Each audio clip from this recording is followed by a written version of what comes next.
예수님은 이 공생의 기간 중에 지상사역을 얼마 남겨두지 않으신 시점에서 제자들을 생각하시며 마음이 참 애틋하셨어요.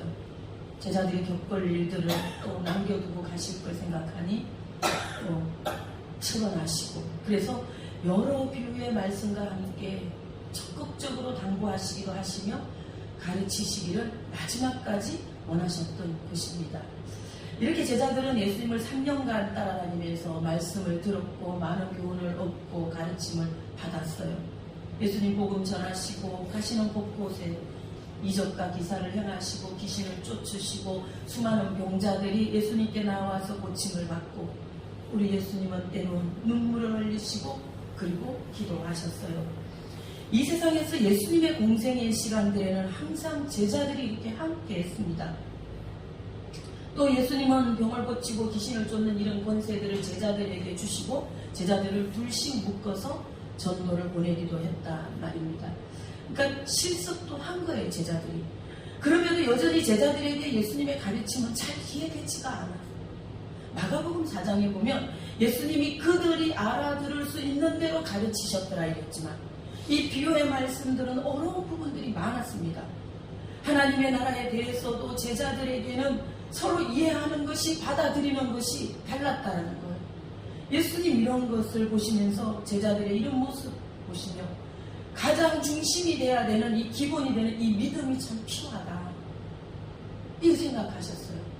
누가복음 17장과 18장은 하나님의 나라에 대한 말씀을 여러 비유로서 하시고 있는데요, 이 말씀들은 하나같이 믿음을 먼저 언급하고 있다라는 거예요. 마치 누가복음의 2장은 히브리서 11장과 같이 믿음장죠.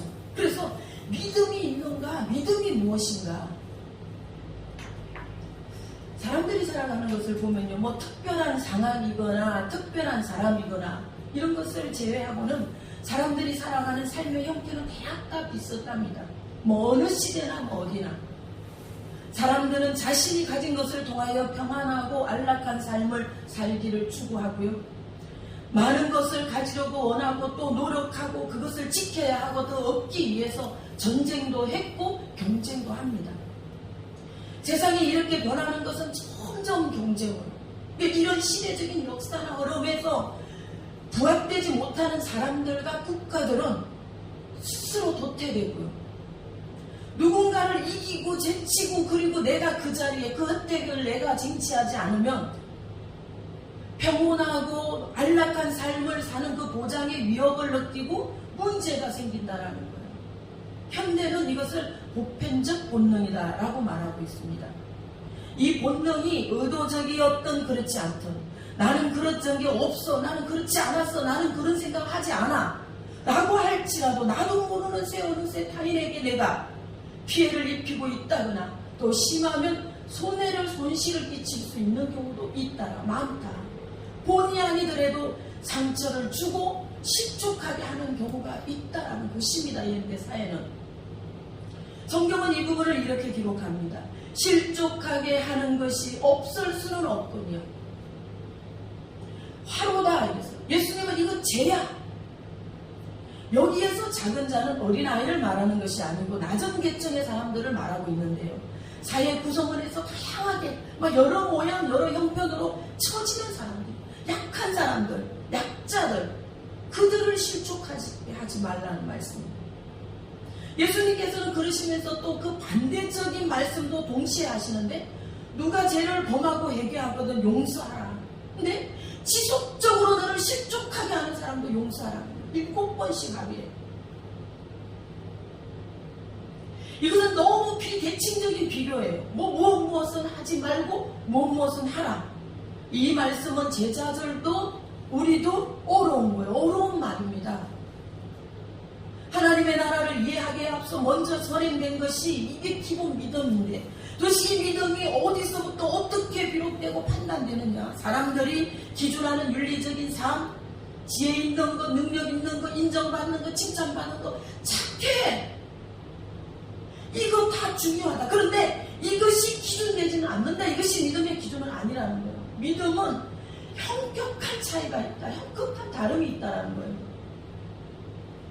예수님의 이 말씀에 제자들은 부담과 함께 염려가 밀려왔습니다. 이 가르침 우리가 과연 따를 수 있을까? 우리에게 가능한가? 예수님의 제자가 되어 꽤 긴 시간을 함께 했고 예수님의 가르침과 많은 능력 행하셨던 그 자리에 그 현장에 우리가 있었고 우리도 그 능력을 이임받았고 행했고 우리에게 믿음이 있지만 이 믿음으로는 어렵겠다라고 하는 생각을 하게 됩니다. 그 말씀에서는요, 세상이 평가하는 거, 그거 기준하는 거, 그거 말할 것도 없지만 심지어 능력을 행하는 이 자체도 이조차도 믿음이다, 이것을 믿음이라 할 수 없다라는 거예요. 물론 믿음으로예요. 믿음으로라야만 이런 일들도 행할 수 있는 능력이 동반되는 거지만 믿음이란 하나님을 신뢰하고 순종하는 그 행동이 실행될 때 이때 믿음이다. 믿음이 있다라는 거예요. 우리 본문 바로 뒤에 이어서 나오는 11절에 보면 10명의 문둥병자를 예수님이 고쳐주신 이야기입니다. 10명의 문둥병자들이 예수님께 와서 간절히 고침받기를 구했어요. 그러니까 예수님 그들에게 말씀하시기를 가서 너희 몸을 너희 제사장 보이라 그러셨어요. 자, 이 말씀은 레위기서 14장에 나오는 문둥병자에 대한 정결의식이죠. 제사장이 보고 다 나음을 확정하고 판단하는 거예요. 예수님이 이 말씀을 하셨다는 것은 이미 고침을 선포하신 거예요. 그래서 제사장에게 가서 확인을 받으라. 14절에 그들이 가다가 깨끗함을 받은지라 이랬거든요. 그리고 이 중에서 한 명만이 예수님께 돌아옵니다. 돌아와서 주님 발 앞에 엎드리고 하나님께 영광을 돌렸다 그랬어요. 그랬더니 예수님께서 9명은 어디니? 몰라서 물으셨을까요? 10명이 고침을 받았지만 믿음 있는 자는 돌아온 이 한 명뿐이었다. 나머지 9명은 감사하면서 갔어요. 예수님을 그저 능력자로, 치료자로, 고마우신 분으로 이렇게만 그들은 인식을 했다. 근데 믿음은 순종으로 자라나서 그 행위로 행동하면서 나타나는 것이다. 예수님께서 그 한 명에게 말해, 너 믿음이 있었구나.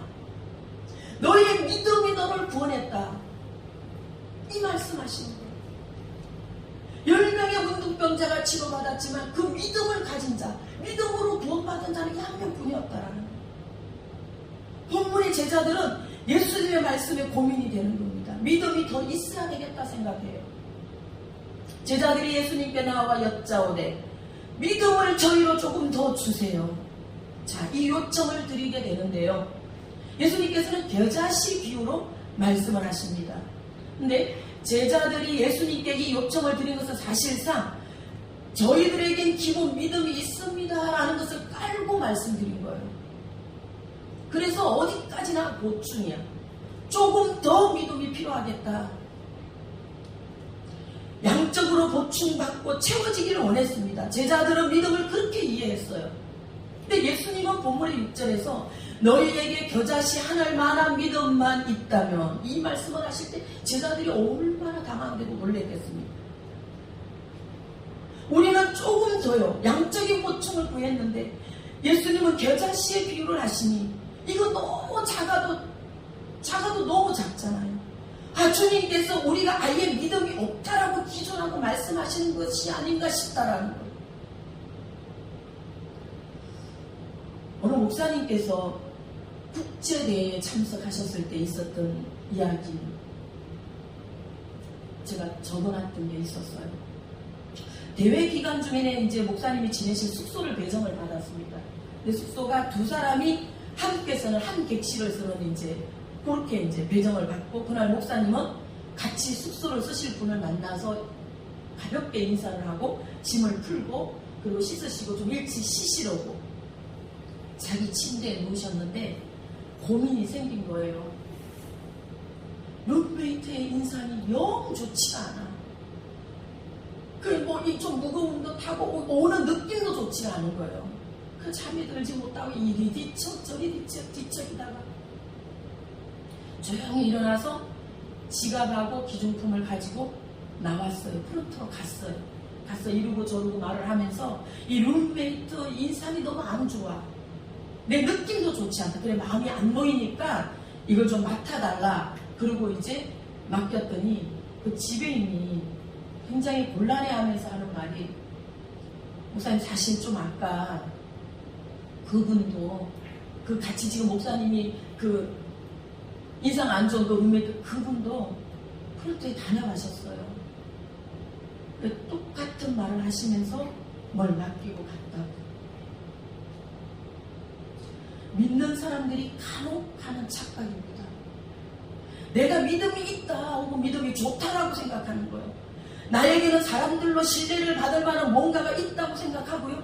또 내가 판단하는 거, 내 느낌, 이거 내 믿음과 내 경험으로 볼 때 정확하다.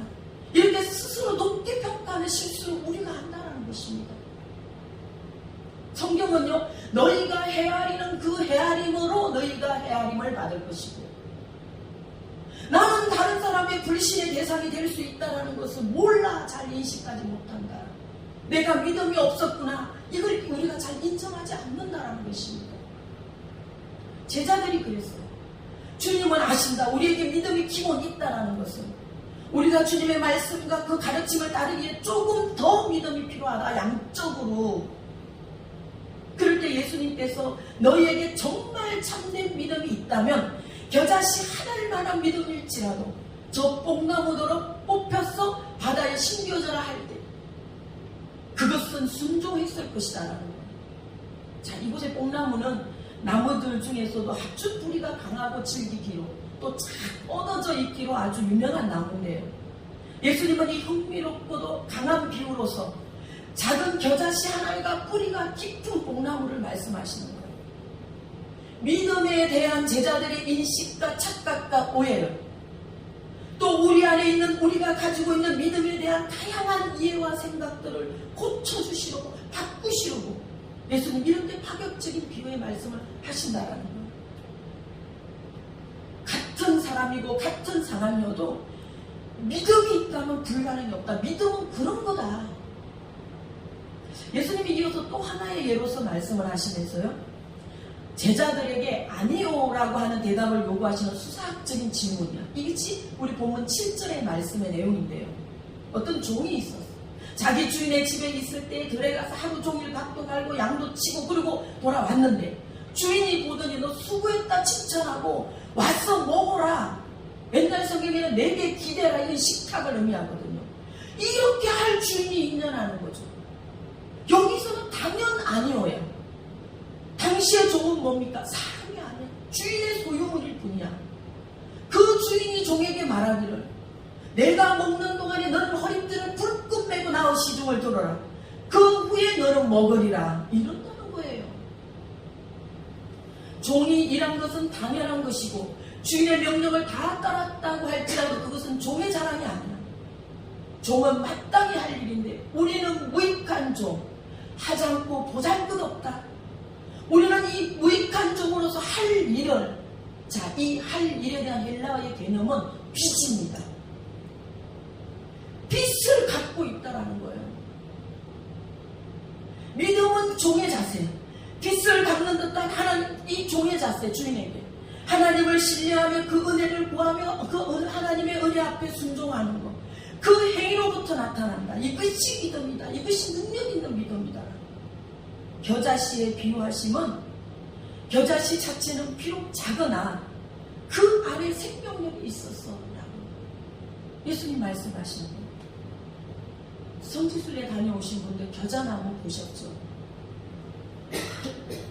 요즘도 그러시는지 잘 모르지만 한때는 그 여행 다녀오시면서 겨자씨 그거 코팅해가지고 책받침처럼 그런 것도 선물도 주시고 그랬는데 진짜 보니까 진짜 작더라고요. 막 보일 듯 말 듯이. 근데 이 나무의 씨앗은 생명력이 대단해요. 한번 뿌려지면 빨리 자라고 크게 자라고 막 성장이 막 뛰어나는 거야. 한번 5m까지 큰다고 그래요. 그리고 막 원줄기가 이렇게 굵어가지고 거기 새가 앉아도 된다고. 제자들의 문제는 뭡니까? 믿음은 물리적 차원이다. 양에 필요할 것이다. 그렇게 믿은 거예요. 그렇게 생각한 거야. 그렇게 착각한 거예요. 예수님의 말씀은 믿음은 집이야 얘들아. 집, 본집이다. 기본에서부터다. 기본이 뭔데? 실족시키지 않게 하는 것, 겸손한 거 용서하는 것. 우리는 무익한 종이니 빚 갚는 자처럼 우리는 우리 할 일을 다 할 뿐이다. 이렇게 순종하는 그 기본적인 행동으로부터가 믿음이다라는 것입니다. 경기도 강주에 있는 남한산성이요. 이 남한산성에 가면 한경주 목사님께서 은퇴하신 후에 한 28년 동안 지내셨던 집이 있습니다. 남한산 서쪽으로 그 산 중턱에 허름한 국민주택이에요. 단층. 목사님께서 생전에 이곳에 계시면서 내 몸을 잠시 붙이고 있었던 곳이다 해서 우거처라고 불렀어요. 그게 사저도 아니야. 목사님의 개인 어떤 집도 아니에요. 그곳에서 목사님은 외손녀와 함께 살았습니다. 이 목사님은 자녀도 많지가 않아. 일남일녀. 아드님은 이미 미국에서 목회를 하시고. 그래서 외손녀와 함께 사시는데 외손녀의 가족들이죠. 그 자녀들, 그 정손녀들 이렇게 이제 사시고 사모님이 목사님보다 조금 한 시간을 먼저 천국 가시고 그리고 목사님은 남은 여생을 그곳에서 보내시다가 하나님의 부름을 이제 받게 되는데요. 목사님께서 계실 때 찾아오시는 분들이 더 있었어요. 대부분 목사님들이시죠. 후배고 제자고 이런 분들이 찾아오면 뭐 잘 되시는 분은 더 잘하시기 위해서 목사님의 조언을 구하러 오는 거고 목회가 자꾸 어려운 분들은 그래서 오는 거야. 목사님 찾아와서 잘 목회하는 방법 좀 배우려고. 그걸 어떻게 하면 목사님처럼 목회할 수 있습니까? 잘할 수 있습니까? 설교를 어떻게 하겠냐? 기도 생활을 어떻게 해야 됩니까? 심지어 정치는 어떻게 하면 되나요? 목회 정치는? 목사님께 이런저런 말씀과 조언을 듣기 위해서 사람들이 오는데 목사님은 그때마다 똑같은 말씀을 하시는 거예요. 똑같은 대답. 목사님들 예수님 잘 믿으세요. 자, 이 말은요 모든 믿는 자에게 해당되고 정답입니다. 근데 솔직히 우리가 말할 때요 이 말이 지금 목사가 목사에게 하는 말로서 적합합니까? 적절한 말이에요? 얼마나 하실 말씀이 많으면 들려줄 경험담이 얼마나 많겠습니까? 한마디로 노하우 성공담 혹은 실수담 감동 잊지 못할 일들 또 상처받으신 일 목사도 상처받거든요. 목사님이시라고 후회가 없고 아쉬운 게 없었겠냐는 거예요. 영락교회에 있기 때문에 한경지 목사님이시기 때문에 그 역사 그 레파토가 더 많아. 줄줄줄 이렇게 나올 만도 한데 목사님은 항상 같은 대답이에요. 목사님들 예수님 잘 믿으세요. 남한산성을 자주 이렇게 오르내리라고 다니는 사람들이 많아요. 거기 가면 등반하는 사람들이. 근데 어떤 성도가 목사님께서 오후 1시부터 3시까지는 산에 나오셔서 산에 가셔서 기도하시고 그리고 이제 운동을 좀 하시고 오신다. 요 이야기를 들은 거예요. 그래서 어느 능선인지 잘 모르겠는데 계속 시도했어요. 여러 번 시도 끝에 진짜 목사님을 뵙게 된 거예요. 아이고 목사님 저 어떻게 하면 믿음이 잘합니까? 믿음 생활 잘할 수 있습니까? 어떻게 하면 제가 잘 이렇게 막 목사님께 여쭈니까 목사님께서 목사 믿지 말고 예수님 믿으시오. 그러셨다라는 거예요. 너무 식상한 말, 너무 당연한 말씀. 예수님 잘 믿으세요. 누가 그걸 모르냐고요. 하지만 이 큰 어른이 평생을 목양하고 목회하시면서 그 삶으로 보여주신 행동으로서 보여주신 것에 대한 답이야. 그래서 이 말씀이 누군가에는 어떤 목사님에게는 뜨끔 질리기도 하고 숙연하게 하기도 하고 그리고 도전하기도 하는 말이었다라는 것입니다. 믿음은요 물론 하나님의 선물입니다. 하나님께로부터 말미암은 거. 근데 내가 어떤 모습으로 살아서 믿음에 이르는가요? 다시 돌아와서 하나님께 영광 올린 그 한 명의 문둥병자. 이 사람이 믿음이 있었던 사람. 무익한 종입니다. 저희는 피 깎는 거예요. 이렇게 순종하고 묵묵히 자기를 행하는 이 종. 실족하게 하는 것이 없을 수는 없으나 실족하게 하지 않는 자. 용서하는 믿음. 7번이라도 용서를 빌거든 용서할 수 있는 이 겸손과 용기. 이 믿음입니다. 여기에서 믿음이 비롯된다. 이 믿음이 참 믿음으로서 불가능을 가능케 하고 생명력이 있다. 예수님의 말씀은 이 말씀입니다. 그것이 양으로 볼 때에서는 양으로서 비유하자면 비록 겨자씨 하나만 같다. 그러나 그러나 예수님께서는 그걸 본질로 보신 거예요. 질을 보시고 이 믿음을 너희들이 가지라 이렇게 말씀하고 계십니다. 사랑하는 여러분, 우리 오늘부터 이제 음력으로 새해입니다. 새해 인사를 하고 오늘 저 다 운전하고 오면서 우리 반주자님이 새해 인사를 잘 해주셨어요. 새해 한 해를 살아갈 때에 우리는 이 말씀에 다시 쓰길 원합니다. 겨자씨 하나님 만한 그 믿음을 더하소서 양아는 질로서 본질로서 우리가 이렇게 주님 앞에 요청하면서 주님 앞에 우리가 구하면서 이 새해를 출발할 수 있기를 소망합니다. 이것이 우리가 주님께 드리는 우리 모두의 요청이 되고 우리 시온의 고백이 될 수 있기를 바랍니다. 기도하시겠습니다. 하나님 아버지, 저희에게 믿음을 더하여 주옵소서. 믿음이 아니고선 저희가 무엇으로 하나님을 기쁘시게 할 것이며 자녀로서의 삶을 산다 고백할 수 있겠습니까? 순종하는 믿음 주셔서 이 한 해도 복음의 사람 되어 살고 바른 외배자로서의 삶을 사는 거룩한 시온 성도 되게 하여 주시옵소서. 명절을 맞아서 우리 성도들이 원건각처로 이동을 하고 있습니다. 주여 눈동자와 같이 지켜 보호하여 주시옵시고 안전히 돌아올 수 있도록 도와주시옵소서. 예수님 이름으로 기도합니다. 아멘.